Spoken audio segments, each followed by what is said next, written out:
लोग स्टार्ट करने जा रहे हैं, that is work power energy. Work power and energy. तो सबसे पहले हम लोग वर्क पढ़ेंगे, उसके बाद फिर एनर्जी पढ़ेंगे, उसके बाद फिर पावर पढ़ेंगे, सबसे लास्ट में हम लोग पावर पढ़ेंगे। इस जगह पे टॉपिक में लिखा गया वर्क पावर एनर्जी, तो इस फैशन में नहीं पढ़ेंगे, पहले वर्क होगा, फिर एनर्जी होगा, फिर पावर होगा। ओके, तो पहले इसका वेटेज के बारे में बात कर लेते हैं, चैप्टर कैसा है इसके बारे में देख लेते हैं। तो इसका वेटेज जो है जेई मेंस और एडवांस के हिसाब से देखा जाए तो उतना ज़्यादा नहीं है, मतलब कि धीरे धीरे अब जितने चैप्टर्स हम लोग पढ़ते जा रहे हैं उसका वेटेज बढ़ते जा रहा है, ठीक है। जैसे कि हम लोगों ने स्टार्टिंग में पढ़ा था ये रेक्टिलिनियर मोशन, तो उससे तो बिल्कुल क्वेश्चन की एक्सपेक्टेशन नहीं है, लेकिन नेक्स्ट चैप्टर जो पढ़े उसका थोड़ा ज़्यादा मतलब कि वेटेज है। और आगे हम लोगों ने पढ़ा एनएलएम फ्रिक्शन, इसके वेटेज ज़्यादा है। वर्क पावर एनर्जी थोड़ा और वेटेज ज़्यादा होगा। इसके बाद सर्कुलर मोशन पढ़ेंगे, उसका भी थोड़ा और ज़्यादा वेटेज बढ़ेगा। बढ़ते बढ़ते बढ़ते हम लोग आरबीटी पे जाएंगे, और आरबीटी का सबसे ज़्यादा वेटेज रहता है। और बाकी फिर हमारा वेव्स में आ जाता है, एसएचएम आ जाता है, साउंड वेव आ जाता है, उसके भी काफ़ी काफ़ी ज़्यादा वेटेज होते हैं। तो वेटेज के हिसाब से देखा जाए तो ये अच्छा चैप्टर है, इसके कॉन्सेप्ट क्लियर होने चाहिए। इसका अप्लीकेशन जितने भी सारे चैप्टर्स आगे हम लोग पढ़ने जा रहे हैं, अगर ये नहीं आया तो समझ लो आगे जो सर्कुलर मोशन पढ़ेंगे या फिर आरबीडी पढ़ेंगे, हर एक जगह पे एनर्जी कंजर्वेशन लगाना होता है। Energy conservation is basic concept जो हर एक चैप्टर में लगाना होता है, इवन केमिस्ट्री में भी तुम्हें एनर्जी कंजर्वेशन लगाना होता है। तो इस जगह से बेसिक आइडिया तुम्हें मिलेगा कैसे एनर्जी कंजर्वेशन करते हैं। इलेक्ट्रोस्टैट हो चाहे तुम्हारा मैग्नेटिज्म हो, कई भी चैप्टर में हम लोग एनर्जी कंजर्वेशन लगाएंगे ही लगाएंगे। साउंड वेव्स वगैरह भी होते हैं, वहां पे भी एनर्जी कंजर्वेशन हम लोग अप्लाई करते हैं। तो ये इम्पॉर्टेंट चैप्टर है, अप्लीकेशन के बेसिस पे, जेई मेंस के बेसिस पे ठीक ठाक चैप्टर है।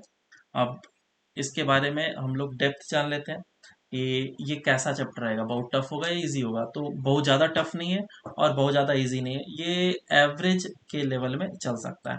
जैसे तुम लोगों ने फ्रिक्शन देखा, जितने अच्छे तरीके से समझ में आया, उसी तरीके से तुम्हें वर्क पावर एनर्जी भी समझ में आएगा। बस कुछ फॉर्मूलेज हैं, जो ट्रिक्स हैं, जो तुम्हें अच्छे तरीके से पकड़ बना करके रखना है। बाकी चीज़ें छोड़ दो मुझ पे, बाकी तुम्हें अच्छे तरीके से समझ में आएगा, ठीक है। चलो स्टार्ट करते हैं। तो वर्क क्या है, हम लोग वर्क को किस तरीके से डिफाइन कर सकते हैं उसको हम लोग समझते हैं। वर्क क्या है, वर्क मतलब कार्य, कोई भी काम आदमी करता है तो वो बोलते हैं वर्क कर रहा है। और जैसे किसान वगैरह काम करते हैं तो वो भी करते हैं वर्क कर रहा है। बेसिकली डेली लाइफ में हम लोग वर्क को जानते हैं कि अगर वो पसीना बहा रहा है तो वर्क कर रहा है, जिम भी कर रहा है तो भी वर्क हो रहा है, बराबर।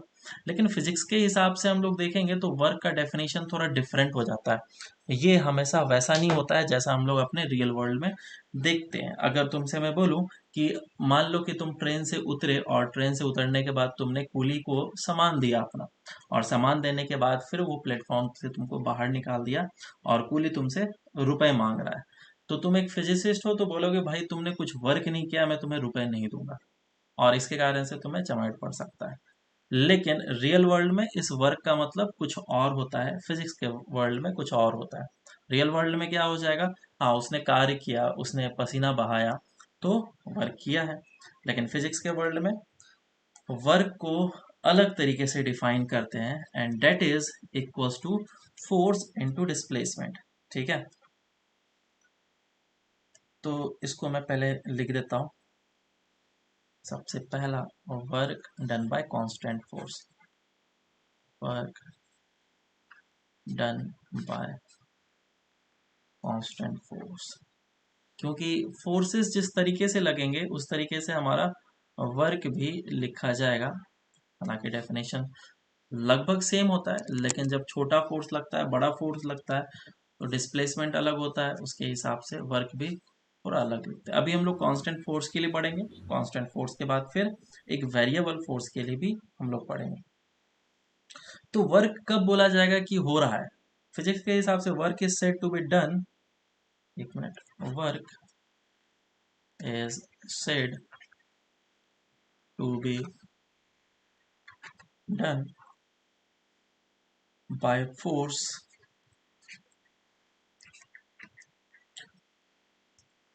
when the force applied produces some displacement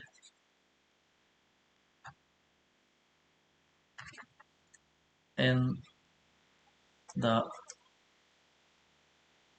particle or the body particle or the body on which it is acted on which it is acted ठीक है but the direction of displacement should not be perpendicular to the direction of force applied तो इसको हम लोग समझते हैं जब हम लोग फॉर्मूला लिखेंगे तो और अच्छे तरीके से समझ में आएगा वर्क का जो फॉर्मूला होता है that is W is equals to force into displacement और ये F डॉट S लिखा जाता है डॉट प्रोडक्ट होता है और ये हमारा वर्क निकल कर गया this is the formula of work is equals to F dot S इस जगह पे ये क्या चीज़ है डॉट प्रोडक्ट अब हम लोगों ने डॉट प्रोडक्ट पढ़ा हुआ है और डॉट प्रोडक्ट किस तरीके से देखते हैं हम लोग अगर कोई भी वेक्टर ए और वेक्टर बी का डॉट प्रोडक्ट हो रहा है तो उसको हम लोग ए बी कॉस थीटा लिखते हैं और उसका डॉट प्रोडक्ट हमें क्या देता है स्केलर क्वांटिटी देता है तो यहाँ पे वर्क कैसा है हमारा स्केलर क्वांटिटी जूल्स से हम लोग इसको बोलते हैं तो जूल्स जो है या फिर जो एनर्जी है उसका कोई डायरेक्शन नहीं हो सकता है तो सिंपली हमें पता है ये स्केलर क्वांटिटी होगा तो इसे दूसरे फॉर्म में ऐसा भी लिखा जा सकता है F S into cos theta अब हर एक चीज को डिफाइन कर लेते हैं बहुत ही लोगों को ये थोड़ा गलत वे में लगता है फोर्स इस डायरेक्शन में लग रहा है डिस्प्लेसमेंट इस डायरेक्शन में हो रहा है और इन दोनों के बीच में एंगल है थीटा तो हम लोग इसको इस तरीके से लिखेंगे और इस वर्क को हम लोग थोड़े डिफरेंट फॉर्म में भी लिख सकते हैं उसको बाद में करेंगे सबसे पहले मैं इसमें एफ और एस का मतलब बता देता हूँ थीटा क्या है उसका मतलब बता देता हूँ बहुत ही गलत वे में ले लेते हैं स्टूडेंट और फिर उन्हें समझ में नहीं आता है दूसरी जगह पे भी अच्छे तरीके से समझाते नहीं है तो मैं अच्छे तरीके से समझा रहा हूँ इस फोर्स का क्या मतलब है एफ जनरली बोलते हैं फोर्स होता है अगर तुमने इतना बोला है तो गलत है सिर्फ फोर्स बोलने से काम नहीं चल जाएगा क्योंकि इसके अंदर की बातें तुम्हें अच्छे तरीके से समझना पड़ेगा so this F is the force applied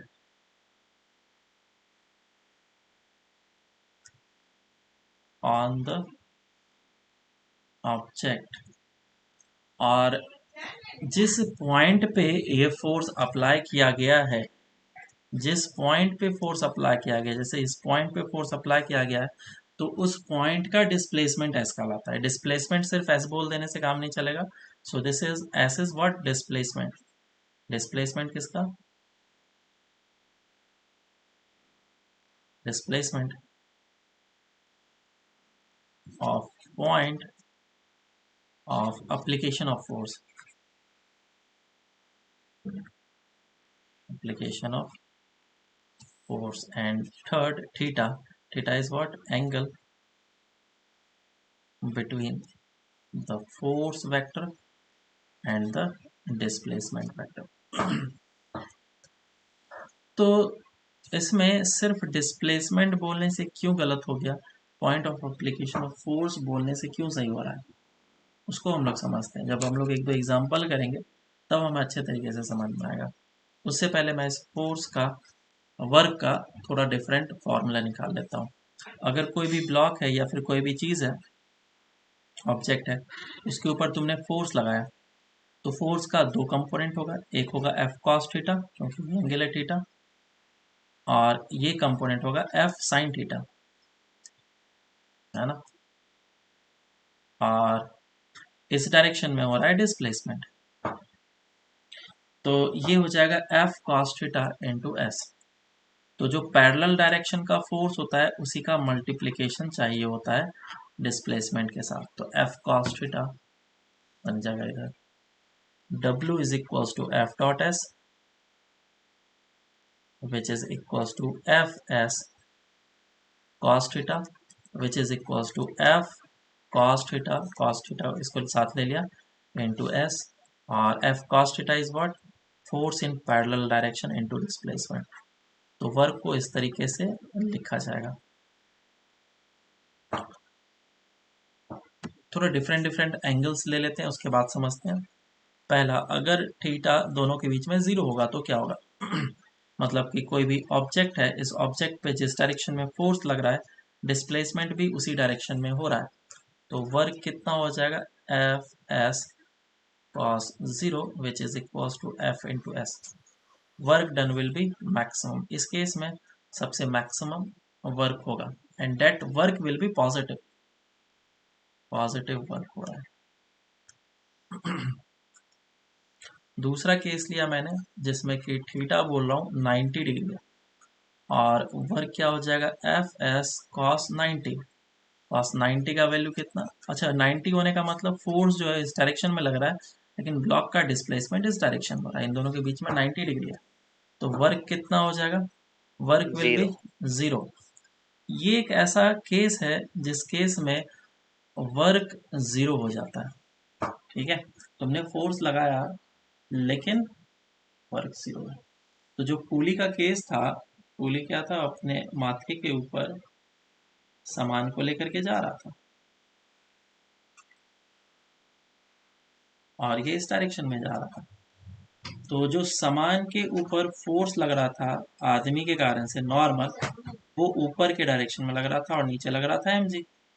और इसका डिस्प्लेसमेंट जो ब्लॉक का है वो फ्रंट के डायरेक्शन में हो रहा था, इस डायरेक्शन में हो रहा था, क्योंकि मूव इस डायरेक्शन में कर रहा है।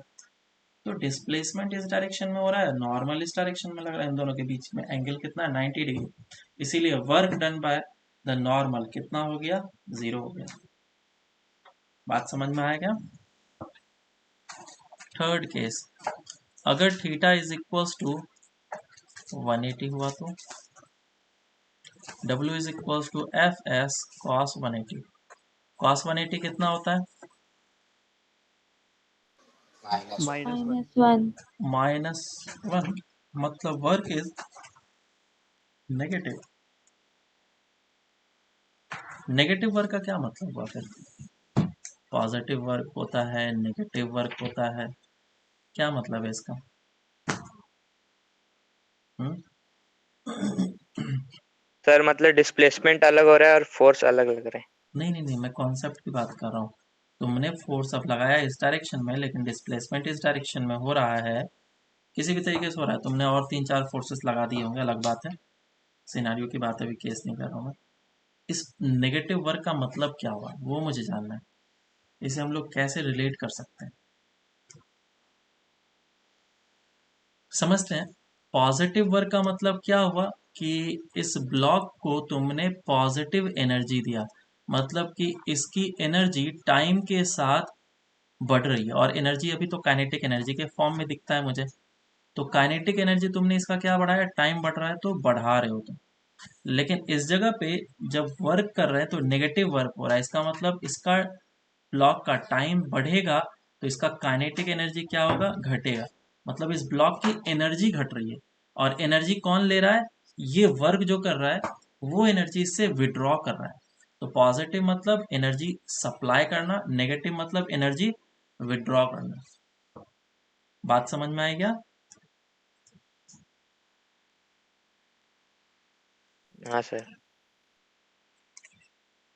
एनर्जी सप्लाइड एंड सर वो एनर्जी, एक और बार बोलो ना, कनेक्शन कट गया था। Energy is withdrawn. पॉजिटिव मतलब पॉजिटिव चीज होता है। पॉजिटिव हेलो मतलब तुमने सर, वो उस, एक और बार बोलो ना जरा, अरे बोल कनेक्शन तो रहा कट गया हूँ, था मेरा। बोल तो रहा हूँ, सुनो तो सही। पॉजिटिव का मतलब होता है कि तुमने इसको दिया और एनर्जी तुमने इसको दिया, तो उसकी टाइम के साथ काइनेटिक एनर्जी बढ़ेगी। नेगेटिव का क्या मतलब होता है? तो ये तुमने उससे कुछ सब्ट्रैक्ट कर लिया, घटा लिया या फिर निकाल लिया, तो टाइम के साथ उसकी काइनेटिक एनर्जी क्या होते जा रही है, घटते जा रही है। मतलब कोई ब्लॉक था, वो 100 जूल से जा रहा था, तुमने क्या किया, बीच बीच में उससे एनर्जी निकालने लगा, तो उसकी वेलोसिटी क्या होने लग जाएगी, घटने लग जाएगी।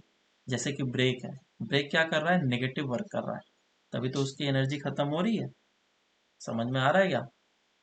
ये सारी चीजें हैं। आगे बढ़ते हैं हम लोग। सर बोलो।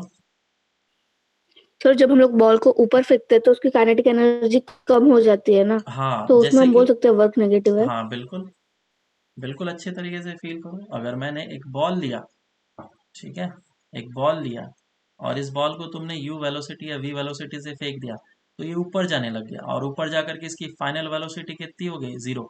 तो इस पार्ट में एनर्जी कम हो रहा है, तो बोला जा सकता है कि वर्क जो हुआ है नेगेटिव हुआ है। अब कौन वर्क करेगा, मुझे वो बताओ। जब वो हवा में था, तो जितने सारे फोर्सेस लग रहे होंगे, ग्रेविटी कौन कौन फोर्स लग रहा होगा? ग्रेविटी और एयर फ्रिक्शन। हाँ, एक तो फोर्स लग रहा होगा ग्रेविटी के कारण से, और एक, अगर हम लोग माने कि हाँ एयर रेजिस्टेंस भी नाम का कुछ चीज होता है, तो वो भी एयर रेजिस्टेंस के कारण से अपोजिट डायरेक्शन में फोर्स लग रहा होगा। तो अल्टीमेटली दोनों जो है यहाँ पे नेगेटिव वर्क कर रहा है, बराबर। और जब वो वापस से नीचे जब आ रहा होगा, तो इसकी काइनेटिक एनर्जी 0 थी, और जब वो नीचे आने लगा तो इसकी एनर्जी बढ़ने लग गई। तो इस ड्यूरेशन में work done by the force क्या हुआ है, पॉजिटिव हुआ है। और अभी ग्रेविटी ही लग रहा है, मैं ऐसा अज्यूम कर रहा हूँ, तो ग्रेविटी सिर्फ और सिर्फ नीचे लग रहा है, और यही फोर्स जो है इसको एनर्जी दे रहा है। तो work done by gravitational force positive बोला जाएगा। ठीक है क्या?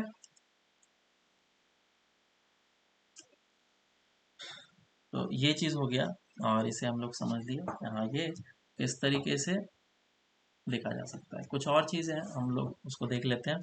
पहला, अगर एंगल 0 से बड़ा है लेकिन 90 से छोटा है, तो एंगल बिटवीन द, मैं उसकी बात कर रहा हूँ, कोई भी अगर ब्लॉक है और उस पर फोर्स लग रहा है, और डिस्प्लेसमेंट इस डायरेक्शन में हो रहा है, और ये एंगल थीटा है।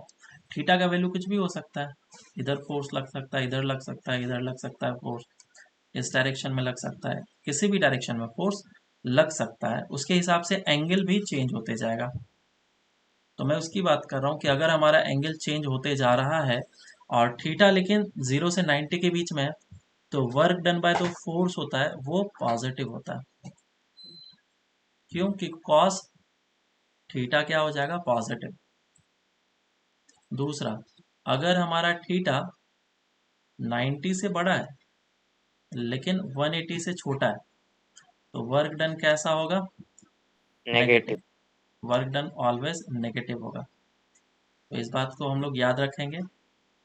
अगर एंगल एक्यूट है तो पॉजिटिव वर्क, और अगर एंगल ऑब्ट्यूज है तो नेगेटिव वर्क। नेगेटिव वर्क मतलब उससे एनर्जी विड्रॉ कर रहा है, और पॉजिटिव वर्क मतलब एनर्जी सप्लाई कर रहा है। समझ में आया क्या? हाँ सर। हाँ। अब कुछ कुछ केसेस देखते हैं, किस किस केसेस में जीरो होगा और किस किस केसेस में जीरो नहीं होगा। अच्छा, एक मिनट रुको जरा।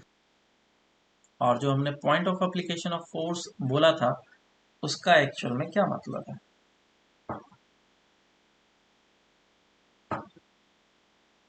हो गया? हाँ सर। हाँ। तो पहला, अगर वर्क को मैं लिखूं एफ एस कॉस थीटा, तो वर्क जीरो होने के तीन तरीके हैं, या तो फोर्स को जीरो कर लो, या तो डिस्प्लेसमेंट को जीरो कर लो, या तो एंगल बिटवीन देम जीरो कर लो। ठीक है, फोर्स कभी जीरो होगा नहीं। ऐसा तो नहीं है कि वो ब्लॉक स्टेशनरी है और तुम बोल रहे हो वर्क निकालने के लिए, उसका तो कोई मतलब सेंस बनता नहीं। तो फोर्स प्रेजेंट होना चाहिए, डिस्प्लेसमेंट होना चाहिए, लेकिन वर्क जीरो होना चाहिए। तो कितने सारे केसेस बन सकते हैं, एक एग्जांपल देता हूँ। जैसे कि ये एक ब्लॉक है जो ग्राउंड पे रखा हुआ था और तुमने इस पे फोर्स लगाया आगे की डायरेक्शन में, तो ये मूव करना स्टार्ट किया। और डिस्प्लेसमेंट किस डायरेक्शन में? इस डायरेक्शन में कर रहा है। तो मैं पहले इसका एफबीडी बनाऊंगा। एफबीडी बनाया तो कौन कौन से फोर्सेस लग रहे हैं इस पे? mg लग रहा है ऊपर की डायरेक्शन में, नॉर्मल लग रहा है आगे की डायरेक्शन में, फोर्स लग रहा है फ्रिक्शनलेस सरफेस एज्यूम कर रहा हूँ मैं अभी के लिए, और ये आगे की डायरेक्शन में डिस्प्लेसमेंट कर रहा है। तो टोटल 1 2 3 फोर्स है। तो 3 फोर्स के कारण से वर्क निकाला जा सकता है। एक तो एफ फोर्स के कारण से वर्क देखेंगे, दैट विल बी पॉजिटिव। दूसरा mg के कारण से वर्क देखेंगे, वो 0 हो जाएगा। 0 और तीसरा नॉर्मल के कारण से वर्क देखेंगे, वो 0 भी कितना हो जाएगा? 0। क्यों? क्योंकि फोर्सेस लग रहे हैं लेकिन इन दोनों के बीच में एंगल कितना है? 90 डिग्री, ए है ना। जैसे नॉर्मल है तो डिस्प्लेसमेंट इस डायरेक्शन में हो रहा है, इन दोनों के बीच में एंगल 90 डिग्री। दूसरा एग्जांपल देखते हैं हम लोग। जैसे कि एक बॉल है और इसको तुमने थ्रेड से हैंग कर दिया है और तुमने इसको स्विंग किया, ये इस जगह पे जाएगा, वापस से बॉल इस जगह से इस तरफ आएगा, है ना। तो इस बॉल पे कितने सारे फोर्सेस लग रहा है वो मैं देख लेता हूँ। ये एंगल होगा थीटा नॉट और इधर भी थीटा नॉट तक आएगा ये। तो जब बॉल इस जगह पे होगा तो इस पे फोर्स एक लग रहा होगा टेंशन, और दूसरा फोर्स कौन सा लग रहा होगा? mg लग रहा होगा। तो इन दो फोर्सेस के कारण से वर्क होंगे। सबसे पहले बताओ वर्क डन बाय mg कहाँ से कहाँ तक में? पार्ट तो मुझे देना होगा ए बी सी। अगर मैं सिर्फ ए बी पार्ट देखूं तो work done by gravity positive होगा या निगेटिव होगा? डिस्प्लेसमेंट कैसे? पॉजिटिव सभी कोई समझो डिस्प्लेसमेंट कैसा हो रहा है? ऐसा। तो बताओ पॉजिटिव होगा या निगेटिव होगा? एक्यूट एंगल बन रहा है या ऑब्ट्यूज एंगल बन रहा है? डिस्प्लेसमेंट acute ऐसा हो रहा है, डिस्प्लेसमेंट टेंजेंट की डायरेक्शन में। तो दिस एंगल इज एक्यूट और वर्क डन बाय ग्रेविटी होगा पॉजिटिव। और अगर मैं बी से सी पार्ट के लिए देखूं तो वर्क डन बाय ग्रेविटी क्या हो जाएगा?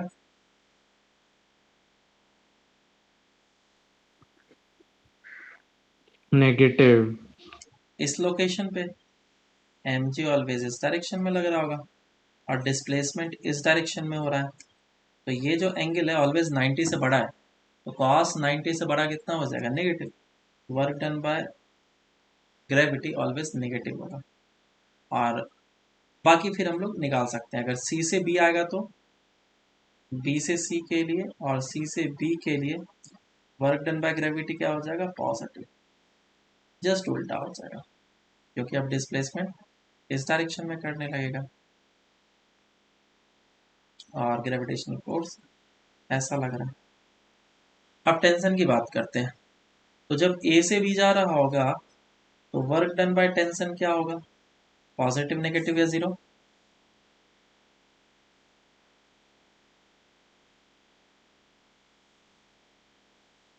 क्या होगा ए से बी तक जाने में?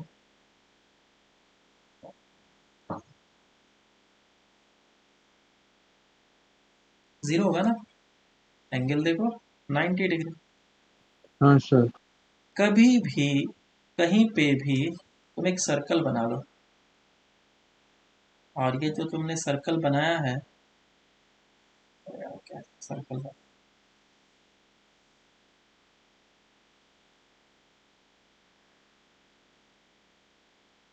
ये जो रस्सी होगा क्या ऑलवेज रेडियस बोला जा सकता है इसको? तो ये तो हमेशा परपेंडिकुलर ही होगा ना। कहीं पे भी तुम टेंजेंट ड्रॉ करो ऑलवेज परपेंडिकुलर ही होगा। मतलब अगर इस जगह पे तुमने एक बॉल को टाई कर दिया है तो डिस्प्लेसमेंट इस डायरेक्शन में होगा लेकिन टेंशन इस डायरेक्शन में लगेगा। कभी भी कहीं पे भी तुम देख लो ये दोनों ऑलवेज 90 डिग्री रहेगा। तो वर्क डन बाय टेंशन कितना हो जाएगा? जीरो। कोई भी पार्ट के लिए, चाहे तुम ए बी के लिए देख लो, चाहे तुम बी सी के लिए देख लो, चाहे ए सी के लिए देख लो, हर एक पार्ट में वर्क ऑलवेज 0 ही होगा, फिर थीटा 90 डिग्री होगा। समझ में आया क्या ये बात? ठीक है, अब आगे चलते हैं हम लोग। जैसे कि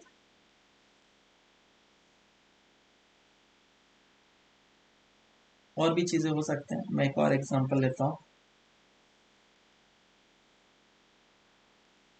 एक ब्लॉक है जो कि रिजिड वन है, रिजिड ब्लॉक है, ये 10 kg का ब्लॉक रखा है और इस पे एक फोर्स लगाया जा रहा है, छोटा सा। वॉल रिजिड है, मूव नहीं कर सकता है, तो इस वर्क डन बाय फोर्स कितना हो जाएगा? 0, क्योंकि फोर्स तो लग रहा है लेकिन हाँ डिस्प्लेसमेंट सर। नहीं हो रहा है ना। इस बार क्या हो गया? डिस्प्लेसमेंट 0 हो गया, फोर्स तुम लगा रहे हो फिर भी। ठीक है, तो वर्क डन बाय फोर्स होगा 0। लेकिन सोचो कि अगर तुमने इस ब्लॉक के जगह पे एक स्पंज रख दिया, दिस इज स्पंज, अब तुमने फोर्स लगाया F, और ये जो वॉल्स है मूव नहीं कर सकता है, तो वर्क डन बाय फोर्स कितना होगा? पॉजिटिव, नेगेटिव या 0? पॉजिटिव। इस केस में ये थोड़ा सा स्पंज जो है दब जाएगा, तो इतना सा तो डिस्प्लेसमेंट हुआ ना। ओवरऑल हाँ सर। ब्लॉक का देखेंगे तो डिस्प्लेसमेंट नहीं हुआ, लेकिन ये स्पंज का जरूर डिस्प्लेसमेंट हुआ है। तो इसीलिए हम लोग ऑलवेज डिस्प्लेसमेंट किसका बोलते हैं? Point of application of force का।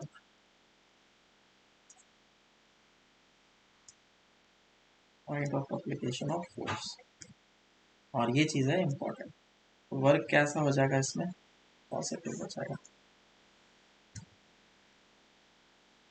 क्लियर है क्या? समझ में आया?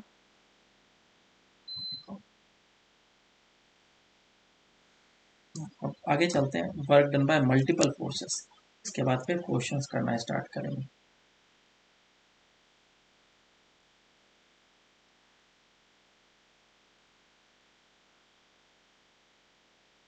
मतलब बहुत सारे फोर्सेस लग रहे हैं किसी भी ब्लॉक या सिस्टम पे, और फिर मुझे वर्क निकालना है टोटल। तो कैसे निकालेंगे इस तरह की चीज़ों के लिए? तो लेट से मेरे पास एक ब्लॉक है और इस ब्लॉक पे ढेर सारे फोर्सेस लग रहे हैं। F1 वेक्टर फॉर्म में लगा सकता है, एक F2 लग रहा है, F3 लग रहा है, ऐसे से ढेर सारे लग रहे हैं। लेकिन ब्लॉक तो किसी एक ही डायरेक्शन में मूव करेगा ना, हर एक डायरेक्शन में तो मूव नहीं कर सकता है। तो मान लेते हैं ब्लॉक इस डायरेक्शन में मूव कर रहा है, डिस्प्लेसमेंट इस डायरेक्शन में। तो वर्क कैसा लिखा जाएगा? Work will be equals to force into displacement, है ना। तो जब हम लोग फोर्स इंटू डिस्प्लेसमेंट करेंगे तो सभी नेट फोर्स, रिजल्टेंट फोर्स जो मिलेगा उसे लिखना पड़ेगा, dot product with the displacement. और नेट फोर्स होगा क्या? हर एक का वेक्टर एडिशन, जितने भी सारे फोर्सेस होंगे सभी को लिखना पड़ेगा, डॉट टू द डिस्प्लेसमेंट। और ये सभी के साथ अगर डॉट प्रोडक्ट हो गया तो कुछ ऐसा आएगा।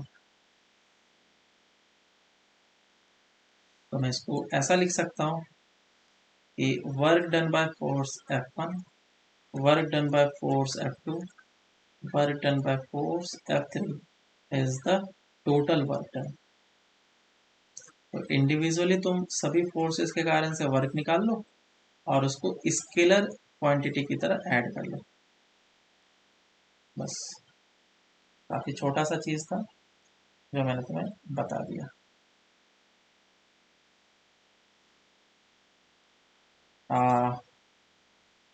इसका यूनिट मैंने नहीं बताया, यूनिट बता देता हूँ। यूनिट ऑफ वर्क क्या होता है? Unit of work, joule. हाँ, work is equals to force into displacement. Force क्या हो जाएगा? न्यूटन में, और डिस्प्लेसमेंट हो जाएगा मीटर में। न्यूटन किस में लिखा जा सकता है? केजी मीटर पर सेकेंड स्क्वायर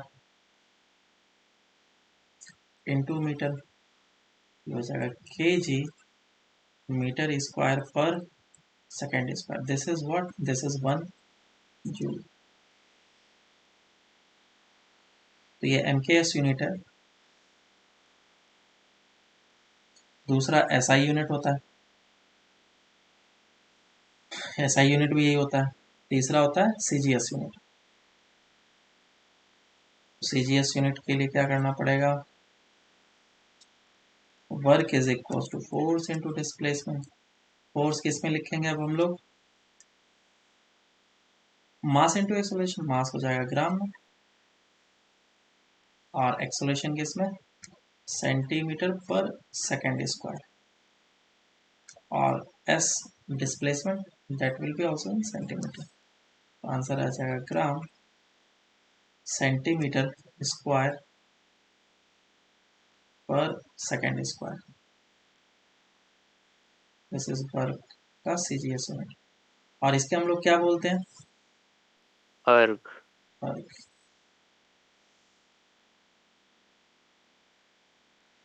ठीक है।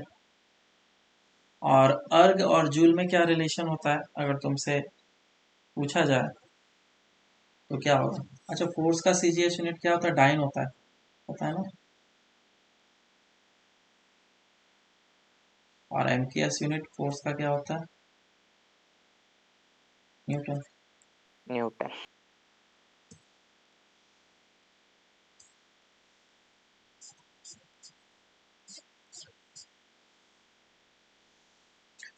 तो यूनिट कन्वर्जन कर सकते हो या करके बताओ? 1 जूल इज इक्वल्स टू कितना अर्ग? 10 to the power 7।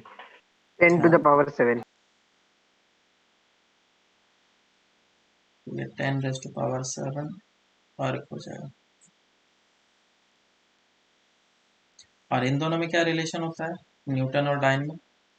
1 newton is equals to 10 raise to 10 की power power 5 die.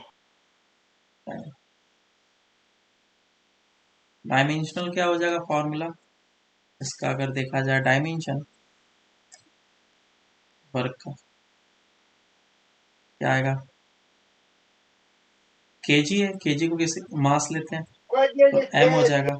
Metre square, तो मीटर लेंथ है, लेंथ के पावर एल के पावर 2। और सेकेंड टाइम है, T raise to power T की स्क्वायर। -2, तो इसका डायमेंशन। तो ये बेसिक बेसिक चीज़ें थे जो मैंने बता दी है। अब हम लोग स्टार्ट करते हैं क्वेश्चन। चलो करते हैं।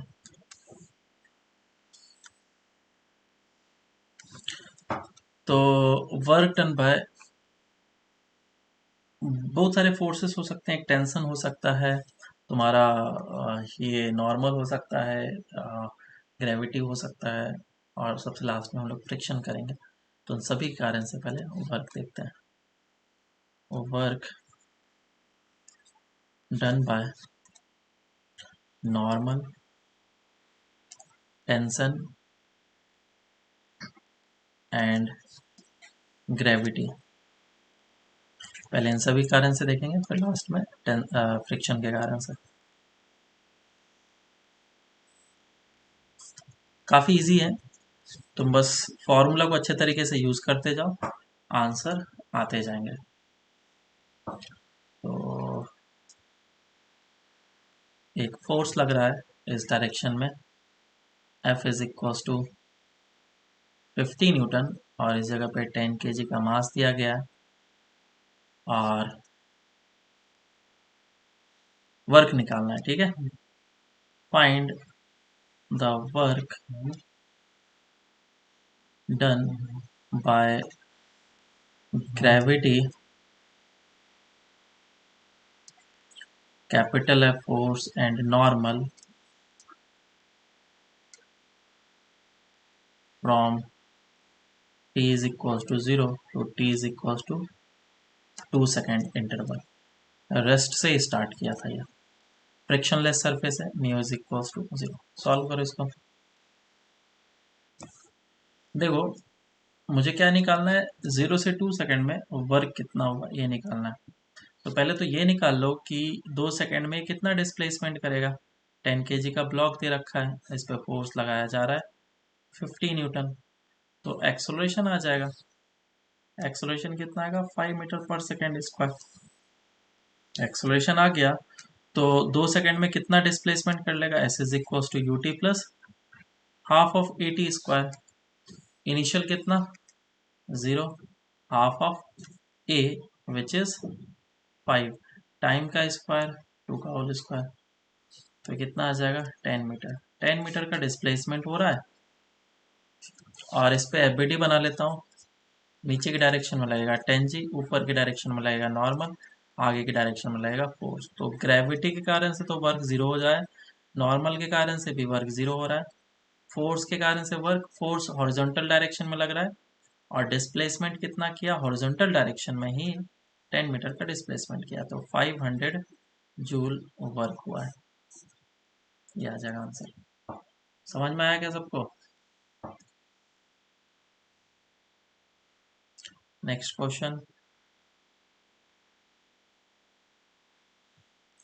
इस डायरेक्शन में फोर्स लग रहा है F is equal to 50 newton at an angle of 37 degree और इसका मास दे रखा है 10 kg।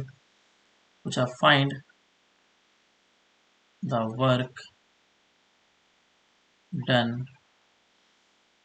Bye gravity, force F and normal from t is equal to 0 से लेकर के t is equal to 2 second के लिए। सॉल्व करो। तो करते हैं इस क्वेश्चन को फिर से। पहले एपीडीज का मैं बनाऊंगा और एपीडी बनाने के बाद फिर इसका एक्सेलरेशन निकालने के बाद फिर से सारा काम करूंगा। तो ये 50 न्यूटन लग रहा है और इस डायरेक्शन में आ जाएगा 40 न्यूटन, इस डायरेक्शन में आ जाएगा 30 न्यूटन, नीचे की डायरेक्शन में लगेगा 10 जी 100 न्यूटन और नॉर्मल लगेगा ऊपर की डायरेक्शन में। हमें पता है कि ग्रेविटी के कारण से तो वर्क जीरो होने वाला है और इसके कारण से नॉर्मल के कारण से भी वर्क होने वाला है जीरो, तो इसके बारे में तो बात ही छोड़ दो।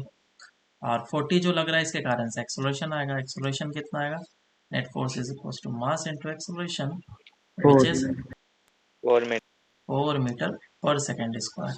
तो 2 सेकेंड में कितना डिस्प्लेसमेंट कर लेगा, half 8 of A 8 T square, ये हो जाएगा 8 मीटर। तो वर्क डन बाय फोर्स कितना हो जाएगा, सिर्फ मुझे हॉरिजॉन्टल डायरेक्शन का फोर्स लेना होगा और उस डायरेक्शन का डिस्प्लेसमेंट। डिस्प्लेसमेंट इस डायरेक्शन में हो रहा है तो 8 मीटर लिया और इस डायरेक्शन में जो फोर्स लग रहा है दैट इज 40, वो लिया मैंने, ये आ जाएगा 320 जूल। ठीक है, देखो तुम दूसरे तरीके से भी कर सकते हो। वर्क का फॉर्मूला क्या होता है, F dot S which is F S cos theta. तो इस वाले के लिए एफ क्या पुट करेंगे, 50 पुट करेंगे और एस कितना हो जाएगा डिस्प्लेसमेंट दैट इज 8 और एंगल बिटवीन देम कितना है 37। तो ये भी यही चीज आने वाला है, या फिर अभी जो हमने बताया कि पैरेलल डायरेक्शन का फोर्स इनटू डिस्प्लेसमेंट ले लो, ये बेस्ट होता है, हमेशा इसको हम लोग यूज करते हैं। Okay, sir. Next question,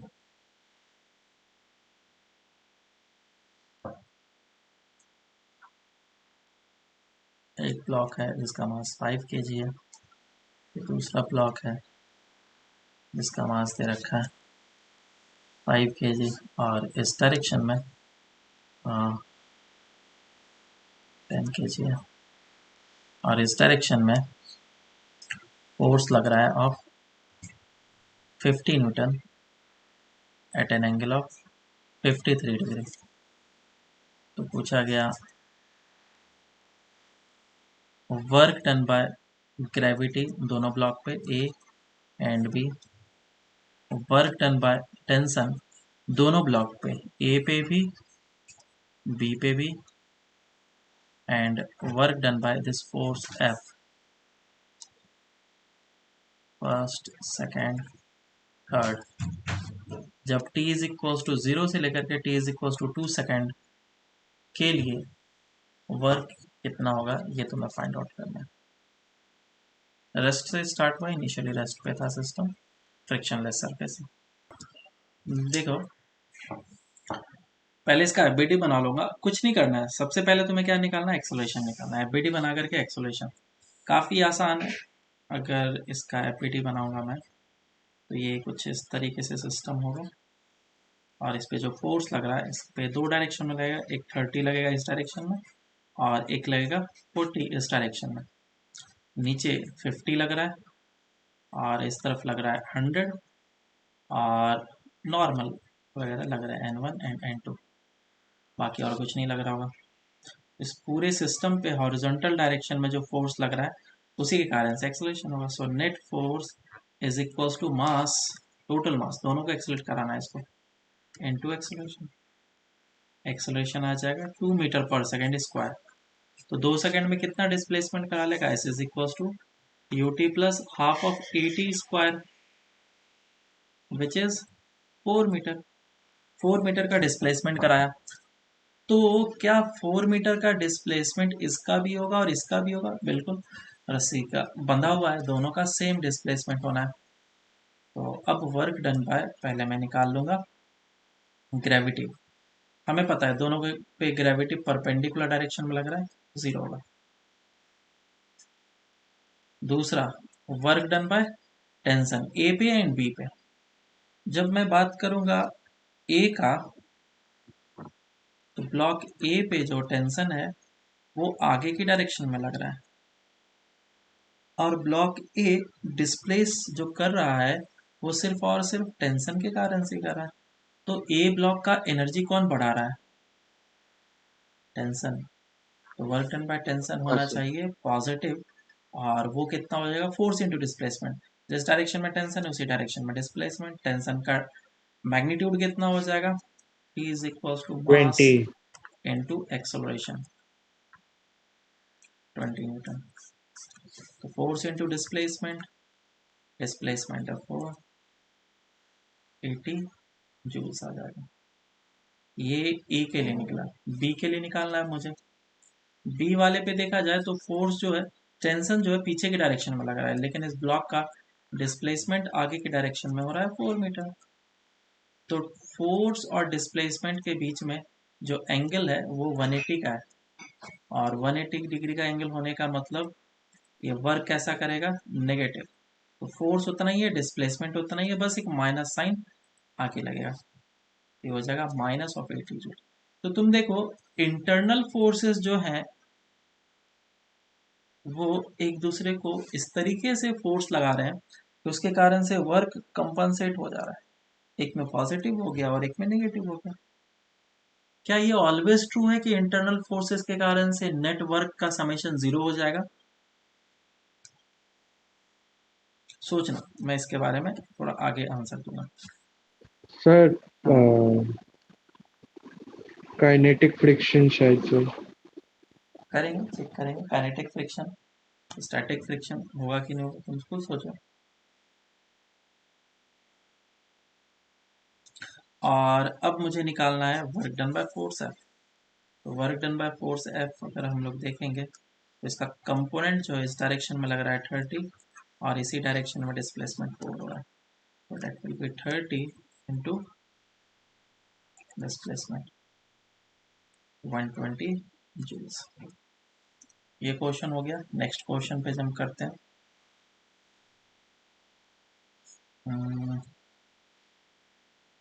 question कुछ ऐसा है,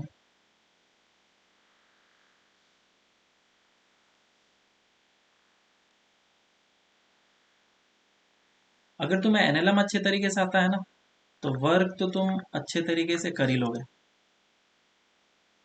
क्योंकि जस्ट वर्क के लिए तुम्हें एक स्टेप आगे बढ़ना पड़ता है। एनएलएम पूरा सॉल्व करने के बाद एक स्टेप आगे चलना है बस। तो this is block A and this is block B. Work done by तुम्हें पहला चीज निकालना है ग्रेविटी। दोनों ब्लॉक पे, ए पे एंड बी पे। दूसरा वर्क डन बाय निकालना है टेंशन ए पे और work done by tension B पे।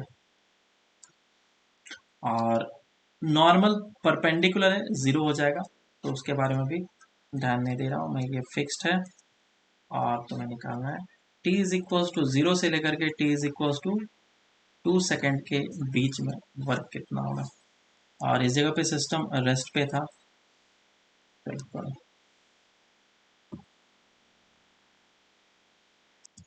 100 माइनस 60 हो गया तुम्हारा 40। 40 is equal to mass into acceleration, total mass है 20, तो 40 अपॉन 20 कितना हो जाएगा 2 मीटर पर सेकेंड 2 स्क्वायर। इसका एक्सेलरेशन 2 हो गया। 2 सेकेंड में कितना डिस्प्लेसमेंट कर लेगा, half into A into T square, half into 2 cancel out, 2 का whole square which is 4। 4 metre का डिस्प्लेसमेंट करेगा। 4 मीटर का डिस्प्लेसमेंट हुआ तो ए ब्लॉक पे वर्क देख लेते हैं। एक ब्लॉक पे वर्क कितना हो जाएगा, 4 मीटर का डिस्प्लेसमेंट हुआ है तो ग्रेविटी इसी डायरेक्शन में एक्ट कर रहा है which is 100 into 400 joule.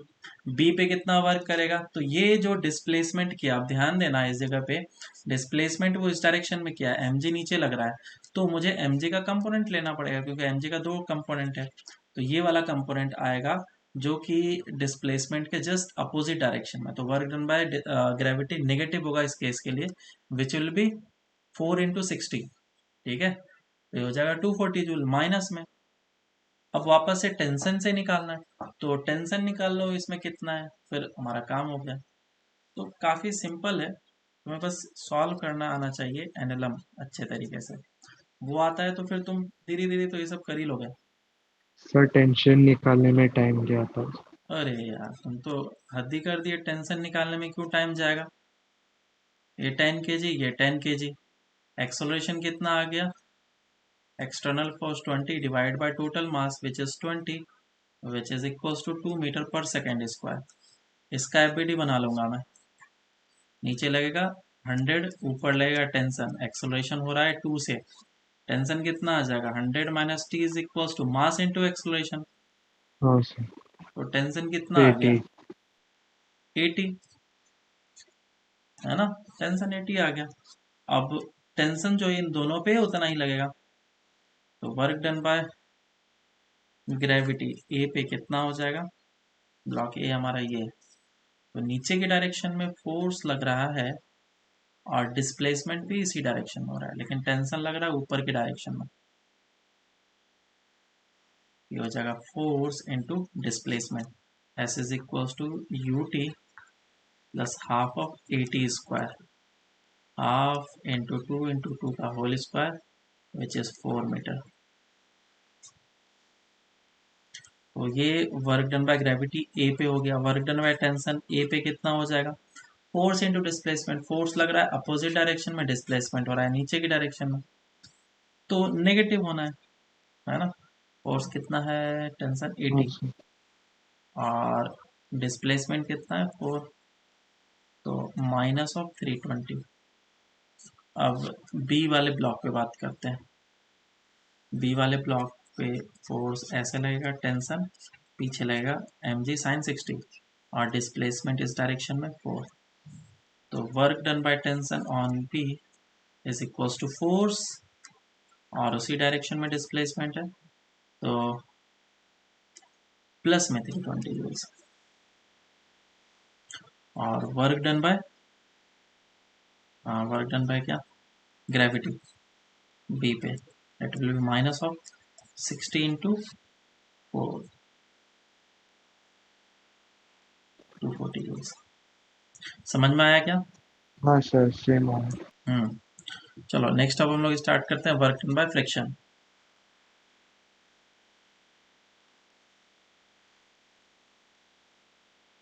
Work done by friction, और फ्रिक्शन में दोनों तरह के फ्रिक्शन होंगे, kinetic and static of course. तो पहला क्वेश्चन तुम्हें अच्छे तरीके से करना है और मैं बोलूँगा कि पेन का कम से कम यूज करना है इस बार, क्योंकि ये इजी क्वेश्चन है। इसीलिए F is equals to 50 newton का फोर्स लग रहा है, 50 नहीं 100 कर लेता हूँ मैं, 100 न्यूटन का फोर्स लग रहा है, मास दे रखा है 10, म्यू इज इक्वल टू 0.4 दे रखा है। तो पूछा गया है वर्क डन बाय फ्रिक्शन कितना होगा, वर्क डन बाय फोर्स कितना होगा। t इज इक्वल टू 0 से t is equal to 2 second के लिए सॉल्व करके बताओ जल्दी से, एकदम सही आता है कि नहीं।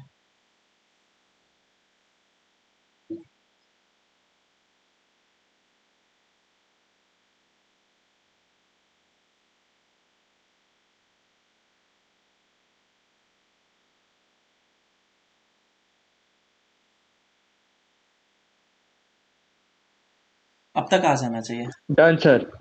हाँ, कितना आ रहा है बताओ। फोर्स का 1200 आ रहा है और फ्रिक्शन का -480 आ रहा है। ओके,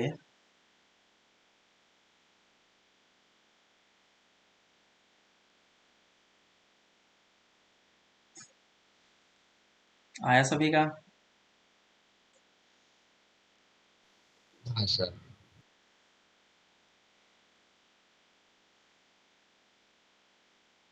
चलो देखो, कुछ कुछ इंपॉर्टेंट चीज लिखना है हमें।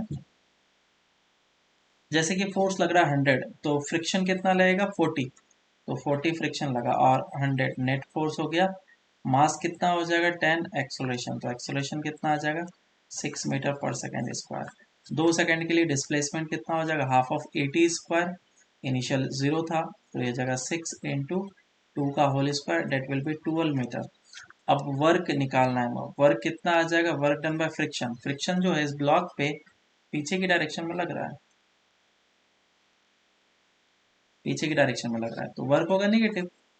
Force into displacement which is, friction है 40, डिस्प्लेसमेंट है तुम्हारा 12 और माइनस साइन खुद ही खुद डाल दो तो ये हो जाएगा -480 और work done by capital F कितना हो जाएगा 100 इंटू 12 नेक्स्ट क्वेश्चन फिर से इसी तरीके से करना है और इस बार गलत नहीं होना चाहिए। फोर्स लग रहा है इस डायरेक्शन में, 10 kg का मास है और म्यू इज इक्वल टू 0.5 दे रखा है और ये 100 न्यूटन है और ये एंगल है तुम्हारा लेट्स से 37 डिग्री। चलो सॉल्व करो। Work done by friction and work done by force है 0 से 2 सेकेंड के लिए, स्टैंडर्ड क्वेश्चन दे रहा हूँ।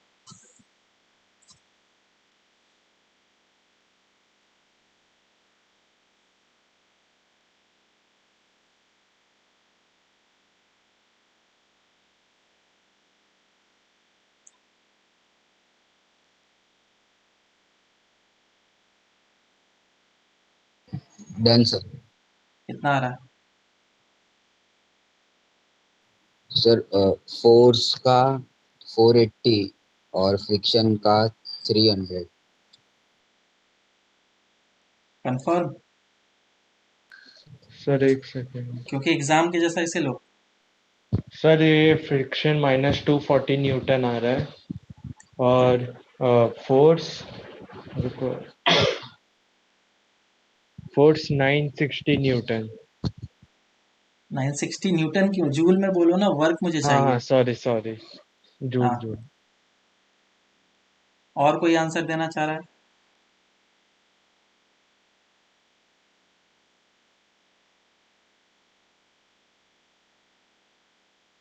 तो फोर्स का 480 जूल और फ्रिक्शन का -360 -50, -360 -360 और फोर्स का 480। 480। और कोई बोलना चाह रहा है?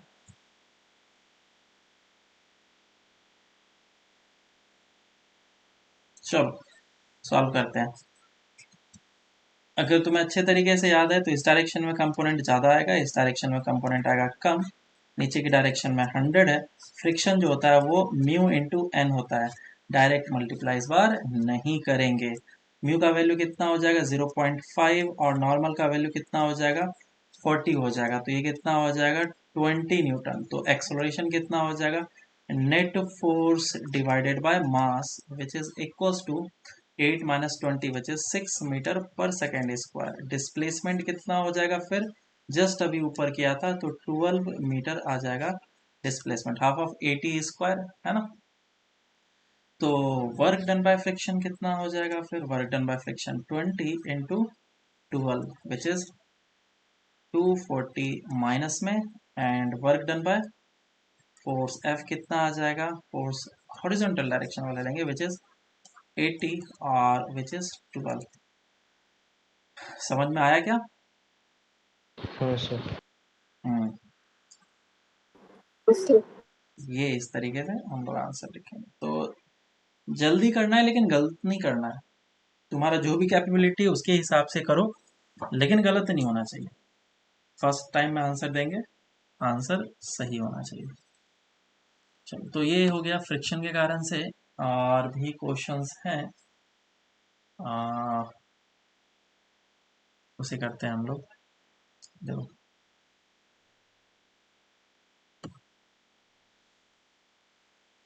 एक और क्वेश्चन।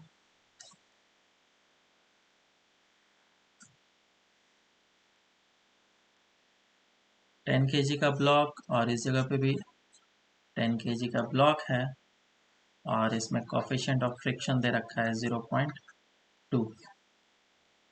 तो और ये एंगल है 37। तो वर्क डन बाय फ्रिक्शन निकालो कितना होगा। t इज इक्वल्स टू 0 से t is equals to 2 second के लिए सॉल्व करो। चलो इसको करते हैं सॉल्व। तो इसका पहले एक्सेलरेशन निकाल लेते हैं। पूरा अगर सिस्टम को अच्छे तरीके से देखें तो ऐसा है, ये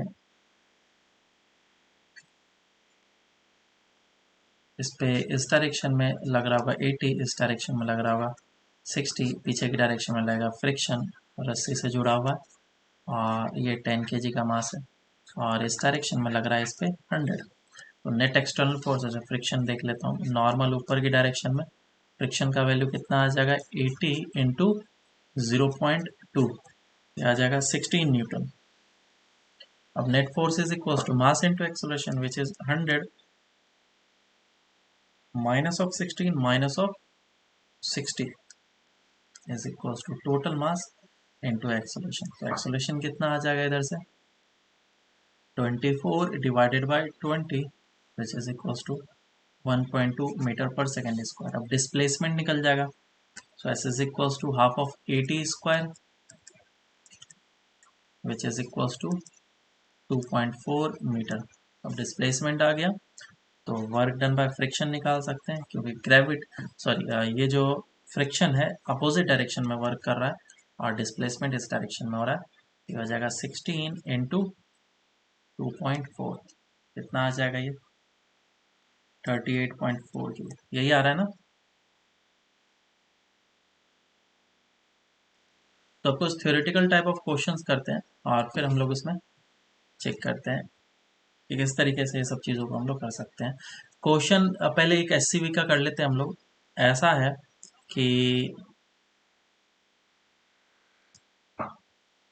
आ,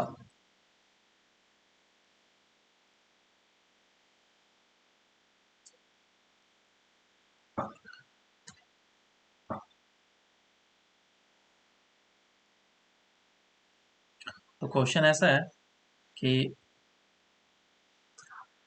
स्टेयर्स है, कुछ इस तरीके से स्टेयर्स हैं, और कोई पर्सन है जो कि इस स्टेयर्स पे चढ़ रहा है। मान लो ये पर्सन है और स्टेयर्स पे चढ़ रहा है, ठीक है, बस मान लो। तो ये हाइट है 2 मीटर और ये भी 2 मीटर का, ठीक है, और बिल्कुल वर्टिकली ऊपर चलेगा। तो अगर वो एक स्टेप ऊपर जाएगा तो तुम्हें बताना है find the work done by the normal force on the man for a single step.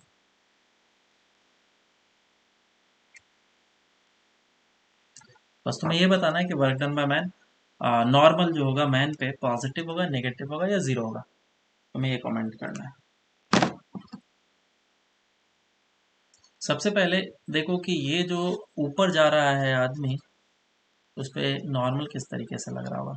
2 foot पे उसी पे लग रहा होगा, पैर पे, तो 1 फुट तो इसके ऊपर जमा करके रखा है और दूसरा जो अपना लेग है या फिर पैर है वो इसके ऊपर जमा करके रखा है और वह इस तरीके से चढ़ने की कोशिश कर रहा है। तो नॉर्मल इस जगह पे लग रहा होगा एक और नॉर्मल इस जगह पे लग रहा होगा एक। तो आदमी जब चढ़ता है तो ये पैर को लिफ्ट करता है, ये इसको जैसे ही लिफ्ट करेगा, जैसे ही धरती से थोड़ा सा भी ऊपर गैप हुआ तो अचानक से नॉर्मल क्या हो जाएगा, जीरो। लेकिन ये वाला नॉर्मल जीरो नहीं होगा, जब तक ये पैर हवा में है ये नॉर्मल जीरो नहीं होगा। तो इस जगह पे नॉर्मल हमारा जीरो नहीं है, लेकिन ये जरूर जीरो है।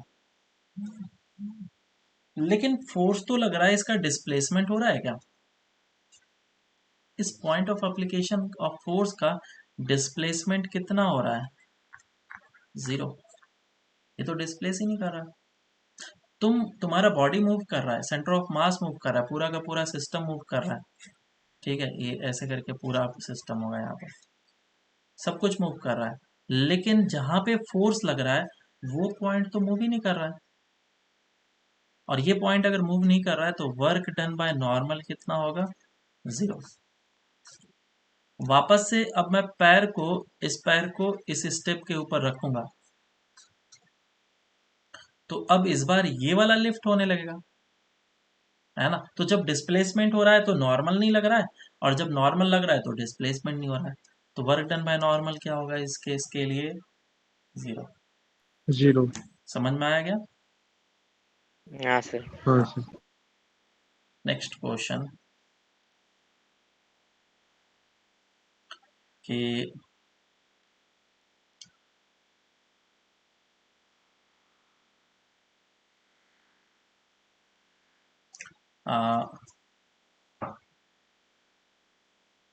एससीबी का क्वेश्चन करोगे?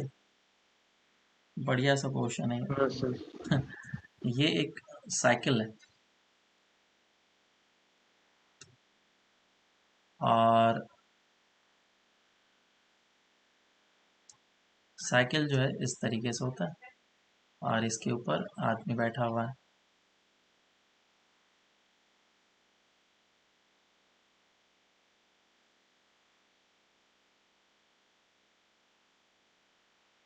जैसे भी है, बस मान लो साइकिल है और बैठा हुआ है और ये जो है आगे की डायरेक्शन में मूव कर रहा है। इम्पॉर्टेंट है अभी टायर का इस सरफेस के साथ कांटेक्ट। तो इसमें बहुत सारी चीजें हैं तुम लोग को जानने के लिए, मैं एक एक करके डिस्कस करूंगा। क्वेश्चन ये बोला गया है, फाइंड, ये फ्रंट व्हील है और ये रेयर व्हील है, find the work done by friction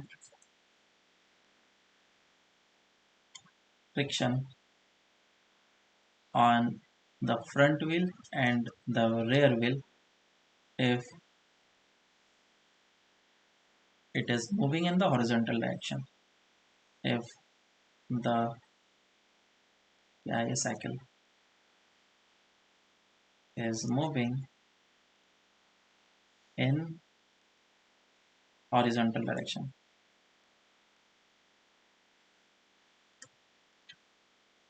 skidding नहीं कर रहा है, बस इतना सा हमें एज्यूम करके चलना है, स्किडिंग नहीं हो रहा है यहाँ पे। तो तुम लोग पहले सोचो और आंसर मुझे बताओ, उसके बाद फिर मैं एक एक करके इसके ऊपर डिस्कशन स्टार्ट करता हूँ। पहले हम लोग फ्रिक्शन का डायरेक्शन निकालेंगे, उसके बाद फिर हम लोग निकालेंगे कि उस पर वर्क वगैरह क्या है, ठीक है। तो कुछ चीज़ें इसमें आरबीटी का भी आ सकता है, तो बने रहो, समझ में आएगा ज़रूर। फ्रंट व्हील की बात करते हैं और रेयर व्हील की बात करते हैं। फ्रंट व्हील और रेयर व्हील में जो मैकेनिज्म होता है वो डिफरेंट होता है। रेयर व्हील रोटेट क्यों करता है? क्योंकि इसके साथ जो चेन है वो लगा होता है। रेयर व्हील उसी कारण से रोटेट करता है ना। अरे बोलो, रेयर व्हील का रोटेशन का हाँ रीजन हाँ सर। क्या सर है? हाँ। चेन है। अगर ये चेन नहीं होता तो रोटेट करता क्या? नहीं करता। नहीं। तो ये चेन चाहता है कि मैं इसको इस तरीके से रोटेट करा दूं, है ना, और ये रोटेट इस डायरेक्शन में होना चाहता है। तो अब फ्रिक्शन क्या बोलेगा? अगर फ्रिक्शन नहीं होता, अगर सोचो फ्रिक्शन है ही नहीं, यहाँ पे जीरो है फ्रिक्शन, तो ये चेन चाह रहा है कि मैं इसको इस तरफ रोटेट करा लूं। बिल्कुल, ओमेगा से रोटेट कराने लगेगा। तो ये जो पॉइंट है ये इस डायरेक्शन में जाते हुए नजर आएगा। तो ये जो ग्राउंड है अब बोलेगा, यार तुम तो रिलेटिव मोशन करने लगे, तुम तो इस डायरेक्शन में जाने लग गए, मैं तो रिलेटिव मोशन करने देता हूं नहीं। तो वो क्या करेगा? अपोजिट डायरेक्शन में फ्रिक्शन लगाएगा। बात समझ में आई क्या? ये हाँ सर फ्रिक्शन हाँ। अपोजिट डायरेक्शन में लगाएगा ताकि ये रिलेटिव मोशन ना कर पाए। इस डायरेक्शन में इसकी वेलोसिटी है, इसीलिए ये केस है किसके लिए? रेयर व्हील के लिए। अब फ्रंट व्हील के लिए बात करता हूँ। फ्रंट व्हील जो होता है वो फ्री टू रोटेट होता है, उस पर कोई भी अलग से मैं रस्सी या चेन बांध करके रोटेशन नहीं करा है, ये पूरा फ्री टू रोटेट है कि नहीं? ये फ्री टू रोटेट है, कैसे भी घूम सकता है। बस इस पे एक अलग से फोर्स लगाने की जरूरत है जो उसको रोटेट कराने की कोशिश कर रहा है। और हमें पता है जब भी हम लोग साइकिल चलाते हैं तो ये व्हील तो ऐसे रोटेट करता है, और इस डायरेक्शन में अगर रोटेट कर रहा है तो फोर्स भी इसी डायरेक्शन में लगना चाहिए, तभी तो ये रोटेट कर पाएगा। इस जगह पे रेयर व्हील वाले में दो फोर्स है। एक जो है वो चेन जो चाह रहा है वो उसके कारण से, उसको बेसिकली हम टॉर्क से रिप्रेजेंट करते हैं। तो एक टॉर्क ऐसे लगाना चाह रहा है जो कि रोटेट कराना चाह रहा है, और एक फ्रिक्शन इस डायरेक्शन में टॉर्क लगाना चाहता है जो कि इस तरफ रोटेट कराना चाहता है। बराबर। लेकिन यहाँ पे जब हम लोग फ्रंट के लिए बात करते हैं तो फ्रंट केस में थोड़ा डिफरेंट हो जाता है, क्योंकि यहाँ पे इस व्हील पे कोई भी फोर्स नहीं लग रहा है एक्सटर्नल। इसे सिंपल रोल करना है तो फ्रिक्शन को इसी डायरेक्शन में लगना पड़ेगा ताकि वो आराम से रोल कर पाए। मेरी बात समझ में आई या नहीं आई? Nice sir. आई। तो मुझे पता चल गया फ्रिक्शन का डायरेक्शन कि ये जो फ्रिक्शन है रेयर व्हील पे आगे की डायरेक्शन में लगेगा, और ये फ्रिक्शन जो है वो पीछे की डायरेक्शन में लगेगा। लेकिन अगर तुम्हारे पास एक फोर व्हीलर है तो फोर व्हीलर में तुम्हें सबसे पहले ये देखना होगा कि इंजन जो है वो किसको पावर दे रहा है, फ्रंट व्हील को पावर दे रहा है या फिर रेयर व्हील को दे रहा है। क्योंकि अलग अलग तरह के आजकल कार बनते हैं, कोई फ्रंट व्हील को प्रोवाइड करता है पावर, कोई बैक को प्रोवाइड करता है, कोई चारों को प्रोवाइड करता है ज़्यादा पावर। जैसे जीप वगैरह जो होते हैं उसमें चारों को प्रोवाइड करता है माउंटेन्स वगैरह पर आराम से चढ़ने के लिए। खैर, तो हम लोग इस पे अभी बात नहीं कर रहे हैं, हमारा नॉर्मल साइकिल पे डिस्कशन चलता है या फिर मोटरसाइकिल पे डिस्कशन चल सकता है, बाइक पे। दोनों केस में यही लगेगा। अब ये फ्रिक्शन जो है ये कैसा होगा? स्टैटिक फ्रिक्शन लगेगा, काइनेटिक लगेगा? पहले फ्रंट व्हील पे क्या लगेगा, स्टैटिक या काइनेटिक? कैसा फ्रिक्शन लग रहा होगा फ्रंट व्हील पे, स्टैटिक या काइनेटिक? बोलो। स्टैटिक। Kinetic. काइनेटिक शायद। स्टैटिक फ्रिक्शन लगेगा। क्यों लगेगा स्टैटिक फ्रिक्शन? है तो मोशन में, लेकिन आप बता रहे हो स्टैटिक फ्रिक्शन लग रहा है। मैंने स्टार्टिंग में बोला था there is no slipping, bonding. Slipping नहीं हो रहा है ना। रिलेटिव मोशन हो रहा होता तो काइनेटिक लगता है, लेकिन यहाँ पे जो पॉइंट है जो कांटेक्ट में है उन दोनों पॉइंट के रिलेटिव मोशन की बात हो रही है, इस पॉइंट और इस पॉइंट की। तो ये और ये के बीच में घर्षण नहीं हो रहा है, स्किड नहीं कर रहा है। जैसे मान लो तुम अचानक से ब्रेक मार दिए तो टायर रुक जाता है स्टिल, लेकिन फिर भी आगे मूव करते रहता जाता है ना। तो ये हो गया स्किडिंग, इस वाले केस में लगेगा काइनेटिक। लेकिन क्योंकि ये जो पॉइंट है ऊपर वाला और ये जो पॉइंट है नीचे वाला, वो दोनों के बीच में रिलेटिव मोशन नहीं हो उसके लिए फ्रिक्शन लग रहा है, और रिलेटिव मोशन नहीं हो रहा है, इसीलिए कैसा फ्रिक्शन लगेगा? ये स्टैटिक फ्रिक्शन लगेगा। अब वापस से इस वाले फ्रिक्शन की बात करते हैं। ये कैसा फ्रिक्शन होगा, स्टैटिक या काइनेटिक? स्टैटिक। ये भी स्टैटिक फ्रिक्शन होगा, ये भी स्टैटिक फ्रिक्शन होगा। और स्टैटिक फ्रिक्शन लगेगा तभी जा करके ये दोनों पॉइंट के बीच में रिलेटिव मोशन नहीं होगा, अदरवाइज स्किड कर रहा है ना। अदरवाइज क्या हो रहा है, स्किड कर रहा है। मतलब मान लो, सिनारियो एज्यूम करा रहा हूँ कि मान लो तुम्हारे पास बाइक है और बाइक को तुमने ब्रेक मार के रखा है और अचानक से एक्सीलरेटर दिया, तो पहिया जो है, व्हील जो है, अचानक से उसी जगह पे रोटेट करने लग जाता है, ऐसे ऐसे करके रोटेट हाँ करने सर। लग जाता है। तो ये क्या हो गया, यहाँ पे फ्रिक्शन लग रहा है, लेकिन वो कैसा हो गया, kinetic. There is a relative motion between the ground and the point of contact of the tyre, है ना। तो इसीलिए ये काइनेटिक हो जाएगा। लेकिन यहाँ पे पॉइंट ऑफ कांटेक्ट और जो भी है उसके बीच में रिलेटिव मोशन नहीं हो रहा है, इसीलिए स्टैटिक। अब वर्क की बात करते हैं। तो ये स्टैटिक फ्रिक्शन है, और वर्क इसके कारण से जीरो होगा या पॉजिटिव होगा या निगेटिव होगा, दोनों के कारण से। बोलो, फ्रंट व्हील के कारण से क्या होगा, positive negative zero? Zero. Front zero. Wheel के कारण से वर्क होगा जीरो। क्यों? अच्छा, रेयर व्हील के कारण से क्या होगा फिर वर्क? जीरो। ये भी जीरो। Zero sir. अब तुम्हें समझ में आ गया होगा रीजन क्या है। नहीं समझ में आया तो मैं अब समझा रहा हूँ। रीजन ये है कि जो पॉइंट ऑफ कांटेक्ट है उस पर फ्रिक्शन लग रहा है, इस तरीके से, ये इस तरीके से रोटेट कर रहा है। लेकिन कुछ टाइम के बाद ये जो पॉइंट है जहाँ पे फ्रिक्शन लग रहा है, ऐसे से ढेर सारे डॉटेड लाइन में बना देता हूँ, मतलब टायर के ऊपर ये पॉइंट कंटिन्यूसली रोटेट कर रहा है। तो दिस इज पॉइंट नंबर 1 जो कांटेक्ट में, 2, 3, 4 इस तरीके से आगे जाएगा। और इधर भी कुछ है, 0, -1, -2 इस तरीके से नंबर देता हूँ। तो जब ये रोटेट करेगा तो रोटेट करने के बाद थोड़ा सा टाइम के बाद ये ऐसे आ जाएगा। तो पॉइंट नंबर 1 जो है वो ऊपर जा चुका होगा, और अब पॉइंट -1 वाला कांटेक्ट में आएगा।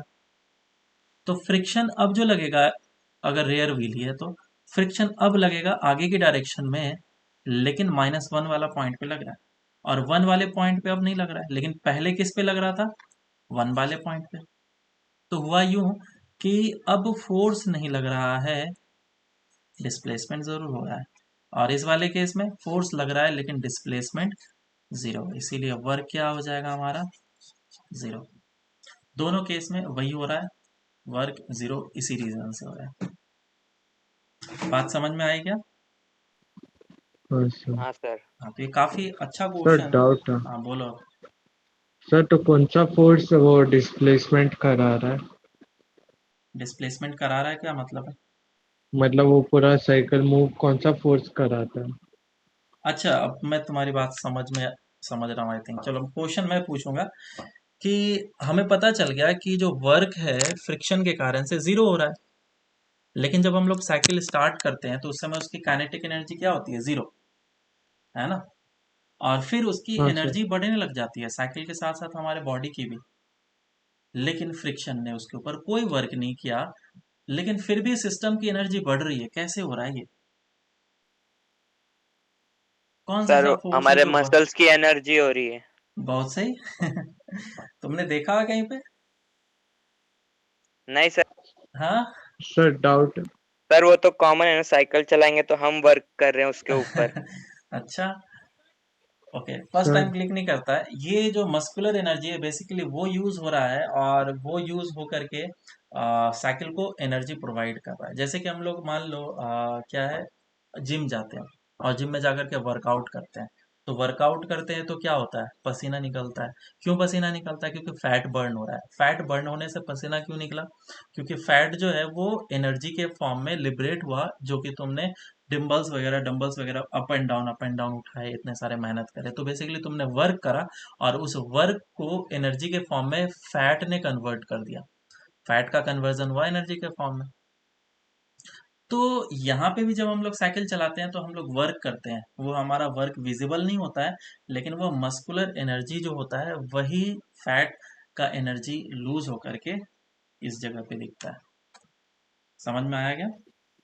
सर फिर एक और हाँ सर। डाउट है। हाँ पूछो पूछो। सर तो फिर अगर हम टायर को ऐसे फेंक देते, मतलब वो खुद रोल होके जाता है, तब वो कौन सा फोर्स वो मतलब होता है? कैसे करके फेंक दिया? नहीं, बस एक टायर है और उसको रोल करके फेंक दिया रोल करके छोड़ ग्राउंड दिया पे। तुमने, है ना? हाँ वही। कुछ नहीं किया तो वो रोल करते हुए चला जाना चाहिए, और वो इनफाइनाइट टाइम तक चलते रहेगा। रोल स्टार्टिंग में टाइम करा तो इसका मतलब तुमने उसको एनर्जी इम्पार्ट करके दे दिया। अब वापस से फ्रिक्शन उसको एनर्जी देने वाला नहीं है, ना उससे निकालने वाला है, लेकिन फिर भी कुछ डिस्टेंस जाने के बाद रुक जाता है। हाँ देखा है सर। ना, रुक जाता है। यहाँ पे तो हम बोल रहे हैं यार फ्रिक्शन जो है स्टैटिक लग रहा है और वो वर्क भी नहीं कर सकता है, तो एनर्जी फिर उससे कौन विड्रॉ कर रहा है? Air resistance. चलो वो माइन्यूट सा करेगा, लेकिन मेजर अमाउंट में कौन कर रहा है? अब थोड़ा सा कॉम्प्लिकेटेड सिचुएशन हो जाता है जो कि हम लोग आरबीडी में पढ़ेंगे। आरबीडी में तुम्हें समझ में आएगा कि ये जो है फ्रिक्शन भी वर्क करने लग जाता है। ये जो वर्क हम लोग बोलते हैं जीरो होता है, वो आइडियल केस में बोलते हैं, हाँ सर। ठीक है। लेकिन जब नॉन आइडियल केस हम लोग जब रियलिस्टिक सिचुएशन में आते हैं, तो जो नॉर्मल्स वगैरह हैं वो अलग तरीके से एक्ट करते हैं। जो टायर्स का कांटेक्ट होता है वो सिंगल पॉइंट ऑफ कांटेक्ट नहीं होता, हाँ मल्टीपल हो सर। जाते हैं। तो बहुत सारे रीजंस हो जाते हैं, ठीक है। सर वो परफेक्ट वो सर्कल नहीं होता ना साइकिल का टायर। बल्जिंग हो जाता है उस जगह पे, तो point of yes. Contact multiple हो जाते हैं, ठीक है। ऐसे भी में पढ़ा होगा तुमने ये तो फिर। हम्म। एससीबी में इसका एक्सप्लेनेशन दिया हुआ है, तुम चाहो तो एक बार जा करके देख सकते हो, अगर समझ में आया तो। नहीं तो आरबीडी में हम लोग पढ़ेंगे अच्छे से, ओके सर। ठीक है। ये चीज हो गया। एक और क्वेश्चन करते हैं फिर। मान लो तुम्हारे पास एक पेंसिल है ना, पेंसिल है, और पेंसिल से तुमने एक पेपर के ऊपर लिखना स्टार्ट किया, और एक लेटर लिखा आर। एग्जाम्पल है ये तुमने आर लिखा। आर किस तरीके से लिखा? इस तरह गया, ऐसे गया, और फिर ऐसे लिख दिया आर। तो तुम्हें बताना है find the work done by the friction. सिर्फ बताना है पॉजिटिव होगा या नेगेटिव होगा या जीरो होगा। Friction on the tip of the pencil, and second by the friction on the paper. Paper को फिक्स करके रखा है, उसको मूव नहीं करने दे रहा है, फिक्स है ये। उसके तभी तो लिख पाएंगे ना, अदरवाइज लिख भी नहीं पाएंगे। सॉल्व करो इसको।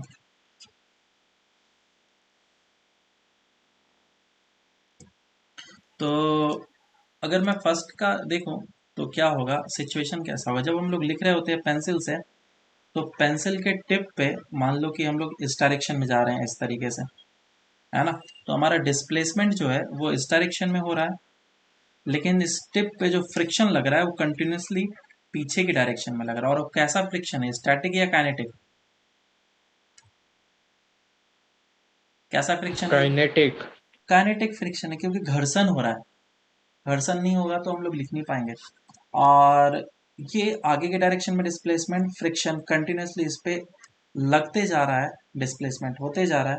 तो work done by friction on the pencil will be what? Zero. लेकिन वर्क डन बाय, अगर मैं फ्रिक्शन देखूंगा ऑन द पेपर, तो ये क्या हो जाएगा? अरे यार क्या लिखते हैं, जीरो नहीं, नेगेटिव। नेगेटिव। और work done by friction paper पे अगर हम लोग देखेंगे तो ये हमारा जीरो हो जाएगा। क्यों? क्योंकि जो पेपर था, पेपर डिस्प्लेस नहीं हो रहा। हाँ, पेपर डिस्प्लेस नहीं हो रहा है, फ्रिक्शन लग रहा है, लेकिन point of application of force क्या हो रहा है? चेंज हो रहा है। फ्रिक्शन यहाँ पे लगने लग गया, अब यहाँ पे लगने लग गया, अब इस जगह पे लगने लग गया।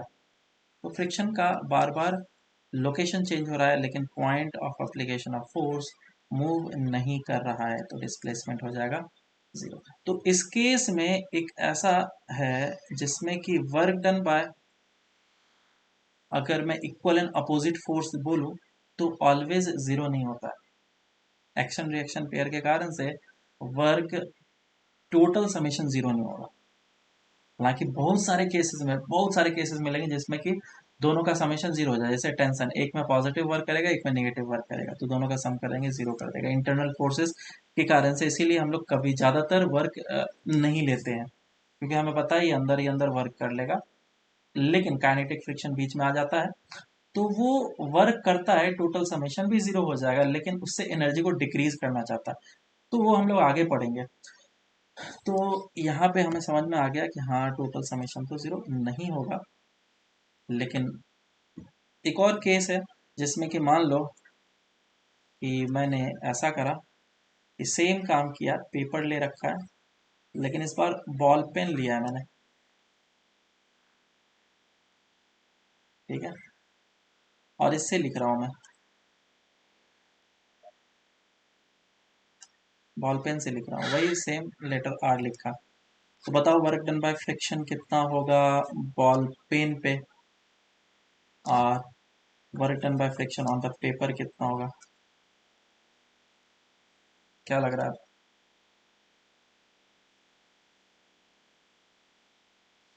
आ रहा है कुछ सर आंसर? पेपर फिक्स है। हाँ ऑफकोर्स फिक्स है। लिखोगे कैसे? दोनों पे जीरो होगा। समझ में आ रहा है? ये बॉल है ना, बॉल पेन किस सर तरह से वर्क, हाँ हाँ सर हाँ, बॉल पेन इस तरीके से वर्क करता है ना, ये हमेशा जीरो होगा, रोल करते रहता अंदर है। से इंक आता है बस। हाँ, तो दोनों के कारण से वर्क क्या हो जाएगा? जीरो हो जाएगा। चलो ठीक है, आज तक के लिए इतना ही। नेक्स्ट क्लास में हम लोग फिर एनर्जी का देखेंगे, मोमेंटम, एनर्जी मोमेंटम का रिलेशन, और देखेंगे फिर हम लोग work done by variable force देखेंगे। वेरिएबल फोर्स में काफ़ी अच्छे अच्छे क्वेश्चन करने के लिए मिलेंगे।